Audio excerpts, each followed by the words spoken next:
গুরুত্বপূর্ণ কোনো কাজ না থাকলে তাড়াতাড়ি ঘুমিয়ে পড়ো, শেষ রাতের দিকে ওঠো, তাহাজ্জুদের সেজদায় পড়ে মনের কথাগুলো বলো। পৃথিবীর সবচাইতে মজাদার বিষয় তাহাজ্জুদের সেজদা।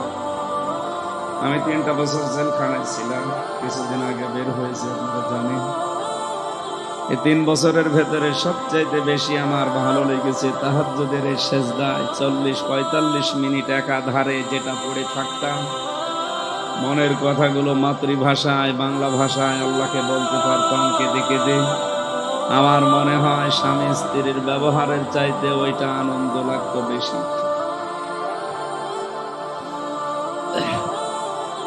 ওই নিয়মটা এখন তো আমরা পাল্টিয়ে ফেলবো। এখন 12টা কিছু কথা বলে মোনাজাত করতে বাজবে 1টা, মানে গুরুত্বপূর্ণ কোনো কাজ না। চ্যানেলটি সাবস্ক্রাইব করে আমাদের সঙ্গেই থাকুন।